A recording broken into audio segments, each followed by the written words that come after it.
Hi yoga mamas. This one is a postnatal supported balasana or child's pose. It's perfectly fine to do preconception also. Prenatal, if you were doing it, you would just leave a space at the end of your prop for your bump to make sure that bump isn't getting compressed. Bigger bumps just need more props for elevation, but I do have a specific prenatal version that you can always look at instead somewhere. So you do need props for this. I have a yoga bolster, which is really great to have, but not everybody has one.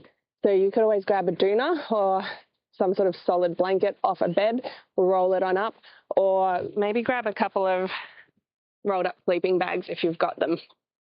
Anything that's going to be roughly this size and sturdy enough that you can lean your body weight onto it. So simple enough, and I apologize if I've gone out of frame here. Baby is sleeping and I don't have my proper stand. So camera is currently sitting on an esky.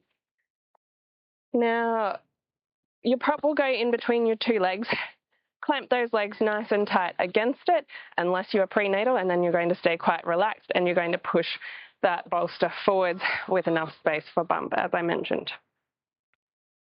And then it's as simple as walking the hands on down until you find a nice comfy spot. You could always add a pillow or a block or something to rest your forehead on and still give you a little breathing space for your nose. Or you can just rest one cheek lightly onto your prop. And usually the tops of the feet will be into the mat, but if you'd like an extra stretch for the feet, you can always tuck the toes under. And then we can just completely rest here. And this is a really good postnatal pose because it gives you this sense of grounding and calm. It's great to open a yoga session with or close a yoga session with. Gets you back down onto your belly, and you haven't been able to do that for ages. So that's all really nice. But what I especially like about it, aside from the rest, which cannot be underestimated for postnatal mamas, we need all the rest we can get. This is a lovely way to do it. But all that aside, you can also sort of compress your belly purposely here, unless you're prenatal. Remember, you're not compressing bump. But if you're postnatal, then compressing the belly helps to keep the midline from wanting to blow out where it's weakest there when we're breathing. So if you've seen the 360-degree breath video, this one is really nice for helping support your belly while you encourage the breath to come more around the body, further around the body. So if you're nice and settled there, if you have come onto one cheek, make sure you just turn the head and rest on the other cheek, and then you get a nice neck stretch too. Bang for buck, so important postnatally. I'm not going to do that because then I'll be talking that direction, but you can all feel free to turn the head now.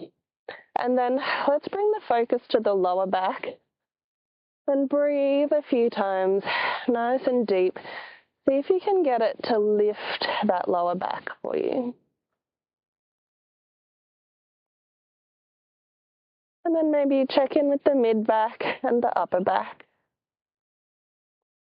We're trying to encourage a lift into these areas especially because, as we know, all the pressure of all that air coming into the body, it's going to want to find the path of least resistance. And for most of us postnatally, that is out through the midline or even down through the pelvic floor.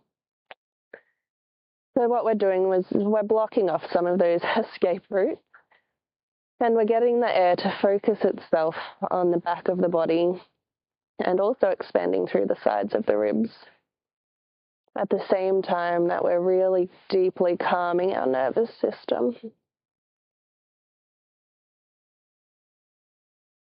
Wonderful job there, mamas. It might not feel like much, but you're getting so many positive effects from this practice.